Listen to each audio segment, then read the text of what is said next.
Seen a lot of change, been through a lot of pain. Some things are not the same as they were a year ago, but all will be okay. I move on each and every day.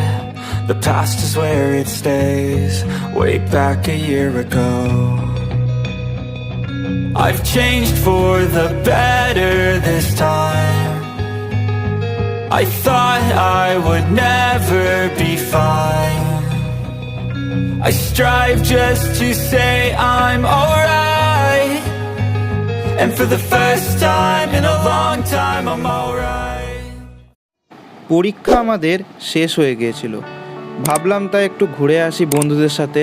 সবাই মিলে plan করলাম আমরা ঘুরতে যাব ঝাড়খণ্ডের ঘাটশিলাতে। তাই আজকে আমরা বেরিয়ে পড়েছি সবাই মিলে।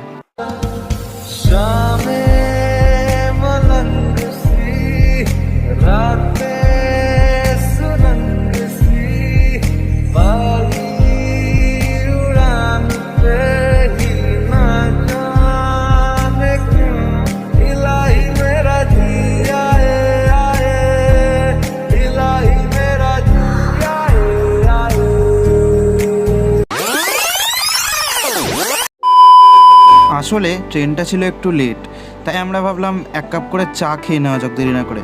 অবশেষে ট্রেনটা আমাদের চলে এলো এবং বন্ধুদের সাথে আমিও উঠে গেলাম আমাদের এই ট্রেনটা, যেটা আমাদেরকে শিয়ালদা নিয়ে যাবে।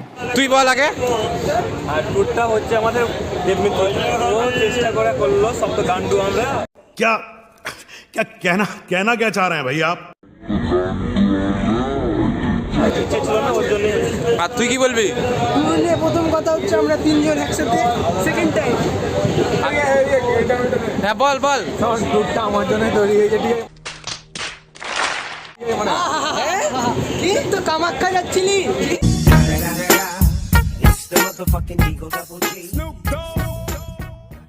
আর কি ঠাট্টা তো চলতেই থাকবে। তো তার মাঝখানে বলে দিই চলো যে আমরা কিভাবে যাব ঘাটশিলা। তো আমরা ভেবেছিলাম প্রথমে যে শিয়ালদা যাব ট্রেনে করে আমাদের এই রুটটা দিয়ে, মানে জিয়াগঞ্জের রুটটা দিয়ে। তো তাই করেছি যে শিয়ালদা থেকে ভেবেছি যে রাত্রেবেলাতে আমরা হলুদ ট্যাক্সিতে করে চলে যাব গঙ্গার ওই পার, মানে যেটা আমাদের বলে হাওড়া। যে হাওড়া থেকে আমাদের সকালবেলাতে 6:42 আমাদের জনশতাব্দী এক্সপ্রেস আছে। ওই জনশতাব্দী এক্সপ্রেস ধরে আমরা চলে যাব হচ্ছে ঘাটশিলা।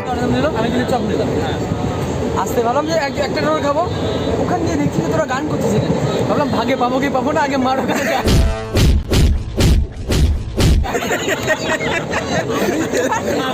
আমার কোথায় দাঁড়িয়ে আছি দেখছি আর খাচ্ছি। এবার বাচ্চি মানে বুঝতে পেরে গেছে যে পানিরা কিছু করছে, বাচ্চি উঠেছে। না না আমি ভেবেছি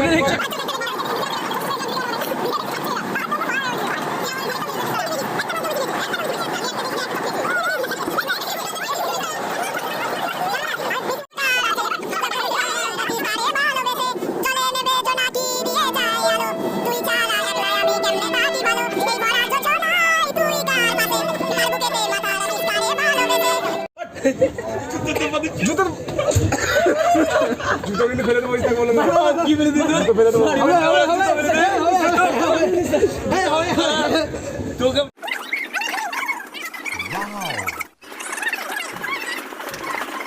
ফাইনালি ব্যাপারটা হচ্ছে কি, আমাদের ট্রেনটা রানাঘাট অব্দি এসে থেমে গেছে, শিয়ালদাতে যায়নি।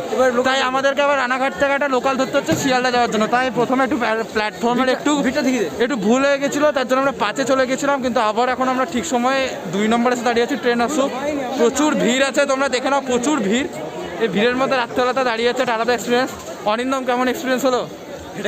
ফেটে গেল। এই দীপঙ্কর কেমন এক্সপিরিয়েন্স হলো? এক্সপিরিয়েন্স হয়েছে একটা ভালো, কিন্তু আরো হবে যেহেতু ভিড় টেনে উঠবো। তো ও এটা দেবমিত্র আছে, ইস্তাক আছে, আমরা সবাই দৌড়িয়ে গেছিলাম কিন্তু কোনো ফল হয়নি। ঠিক আছে একদম।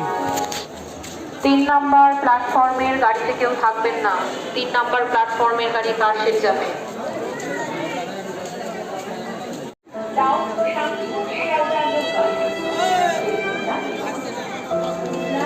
ব্যাপারটা হচ্ছে ট্রেনটা জাস্ট অসম ভিড় ছিল। তো ভিড়ের মধ্যে, এত ভিড়ের মধ্যে আমরা উঠেছি। প্রথমে ভেন্ডারে উঠে পড়েছিলাম, ভেন্ডার থেকে নেমে দেখছি ভেতরে দেখছি পুরোটাই ভেন্ডার, মানে ওখান থেকে আবার নেমে আবার উঠে সিট পাওয়া মানে আমাদের কাছে চরম ব্যাপার।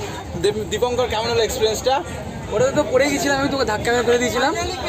ও আমাকে ধাক্কা মেরেছে, আমি প্রিয়কে ধাক্কা মেরেছি, চাপা পড়ে গেছিলাম। আর বল বাচ্চু কেমন হলো? না না আর দিতে হবে না তোদেরকে। তো একটা রানাঘাট থেকে শিয়ালদা অবধি লং জার্নি করার পর এইমাত্র আমরা শিয়ালদাতে এসে নেমেছি।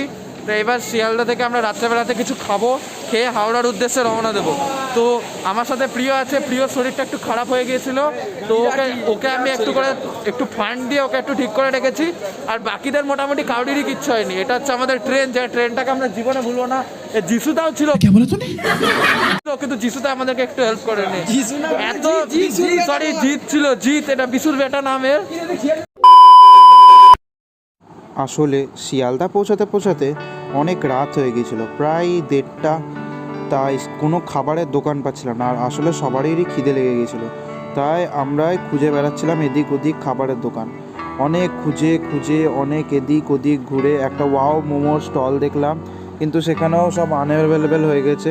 তারপর আরেকটু এগিয়ে গিয়ে রেলওয়ের একটা রেস্টুরেন্ট দেখতে পেলাম, যেটাতে গিয়ে আমরা কী করলাম, কিছু না দেখে প্রথমেই আমরা ঢুকে গেলাম খাবার জন্য, কারণ সবারই এত জোরে খিদে পেয়েছে তাই। কিন্তু একটা জিনিস যেটা দেখলাম, এখানকার অ্যাম্বিয়েন্সটা খুবই সুন্দর, কিন্তু আমরা যেহেতু মাঝরাতে গেছি, মেনু কার্ডে অনেক কিছু ছিল কিন্তু অ্যাভেলেবেল অত কিছু ছিল না, কারণ সবই প্রায় ফুরিয়ে গেছে। তাই আমরা আর বেশি কথা না বাড়িয়ে 1 প্লেট করে বিরিয়ানি আর 1 প্লেট করে ইয়োগার্ট অর্ডার দিলাম। বিরাট খিদে লেগেছিল, তাই এতেই পুষিয়ে গেল।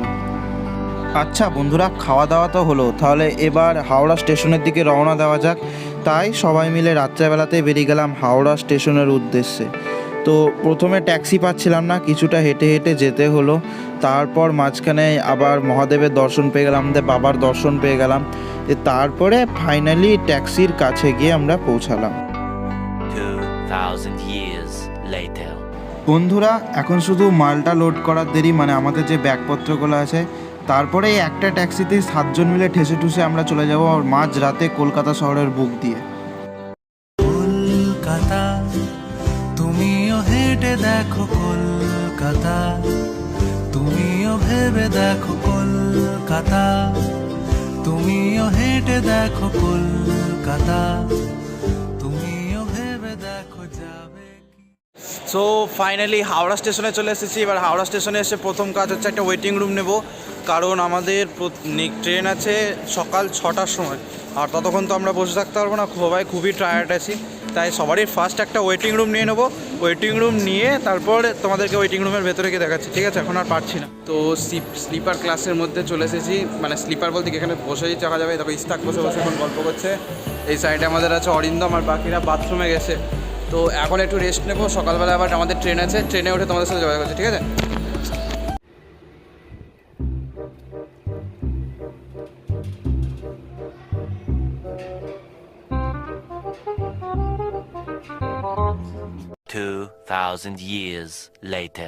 হ্যালো বন্ধুরা, এখন বাজে হচ্ছে সকাল 4:10, আর 4:10-এ একটুও ঘুমাতে পারিনি।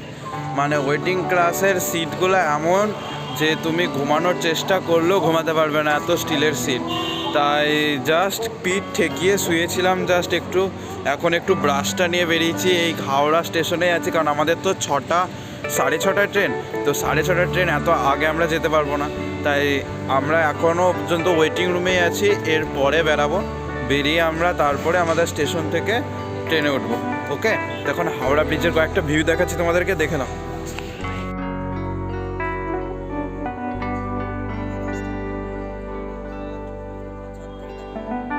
হাওড়া ব্রিজ দেখতে দেখতে হঠাৎ করেই শুনতে পেলাম যে বন্দে ভারত এক্সপ্রেসের অ্যানাউন্সমেন্ট হচ্ছে। আর উৎসাহ থামাতে পারি, যে ট্রেন জীবনে চোখে দেখিনি, শুধু খবরে দেখেছি আর বড় বড় ইউটিউবারদের ভিডিওতে দেখেছি। সেই ট্রেনটাকে চোখের সামনে দেখার সুযোগ কি আর ছাড়া যায়? তাই সব বন্ধুরা মিলে দৌড়ে গিয়ে দেখতে গেলাম যে বন্দে ভারত এক্সপ্রেস। উঠে দেখি বাবা, এ তো প্লেন, পুরো এ তো ট্রেনই না, এটা প্লেন। তাই ওই প্লেনের মধ্যে কিছুক্ষণ এদিক ওদিক ঘোরাফেরা করলাম, এদিক দেখলাম ওদিক দেখলাম, একটু সামনে থেকে দেখলাম, কিছু ছবি মুভি তুললাম আমরা সব বন্ধুরা মিলে। ভেতরকার দেখলাম, আমাদের তো 2জন বন্ধু আবার কেবিনে উঠেছিল, মানে ইঞ্জিনে। তো ইঞ্জিনে উঠার আমাদের সৌভাগ্য হয়ে গেছে, কি আর বলবো তোমাদেরকে, বলো। দিয়ে তারপরে আমরা এবার আস্তে আস্তে বেরিয়ে গেলাম আমাদের জনশতাব্দী এক্সপ্রেসের দিকে একবারে, আর আমরা ফিরলাম না। বন্ধুরা ফাইনালি জনশতাব্দী এক্সপ্রেস এসে বসে পড়েছি এবং ট্রেন ছেড়ে দিয়েছে। ট্রেনে বেশিক্ষণ ভিডিও করতে পারিনি বুঝলে, কারণ খুবই টায়ার্ড ছিলাম তো। তাই ট্রেনে ম্যাক্সিমাম টাইম আমাদের যে 3-3.5 ঘন্টা জার্নিটা ছিল, ওই জার্নিটা আমরা ঘুমিয়েই কাটিয়েছি, কারণ খুবই ঘুম পাচ্ছিলো, সারা রাত ঘুমোয়নি তো। কিন্তু মাঝে একবার উঠে আমরা একটু লাঞ্চ করেছিলাম, লাঞ্চ বলতে টিফিন বলতে পারো। টিফিনে ছিল একটা কেচাপ, তার সাথে ছিল একটা স্যান্ডউইচ যেখানে একটু বাটার লাগানো ছিল, আর তার সাথে ছিল আমার এটাকে কি বলে, আমি তো ভুলে গেলাম। ও আচ্ছা আচ্ছা, এটাকে বলা হচ্ছে ভেজিটেবিল চপ। তো ভেজিটেবিল চপটা দেখে না, এই ভেজিটেবিল চপটা অবশ্য অতটা ভালো ছিল না খেতে, ও খেতে হবে তাই খেয়েছি, খুব খিদে লাগছিল বলে।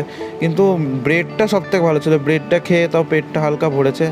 আগেকার জার্নিটা এবার তোমরা দেখে নাও।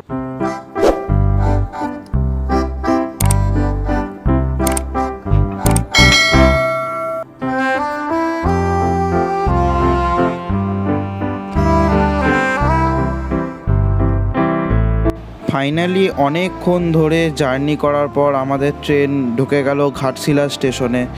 তো পৌঁছে গেলাম ঘাটশিলা। এবার আমরা ঘুরতে বেরোবো, মানে প্রথমে তো হোটেলে যাব, হোটেল থেকে একটু রেস্ট নিয়ে ফ্রেশ হয়ে তারপরে আবার ঘুরতে বেরাবো। তো দেখা হচ্ছে তোমাদের সাথে আবার পার্ট 2 ভিডিওতে। খুবই তাড়াতাড়ি পার্ট 2 নিয়ে আসবো, যেখানে আমরা ঘুরেছি কোথায় কোথায় সেটা তোমাদের সাথে আলোচনা করব, তোমাদেরকে ঘুরিয়ে ঘুরিয়ে দেখাবো জায়গাটা, ঠিক আছে? তো ভিডিওটা ভালো লাগলে লাইক করে দিও, চ্যানেলে প্রথমবার আসলে চ্যানেলটাকে সাবস্ক্রাইব করে দিও, আর সুন্দর করে কমেন্ট করে বলো তোমাদের এই ভিডিওটা কেমন লাগলো। আচ্ছা তাহলে এখনকার জন্য আসি। আমার গল্পটি ফুরোলো, নোটে গাছটি মুড়লো। দেখা হচ্ছে খুবই তাড়াতাড়ি তোমাদের সাথে থেকো।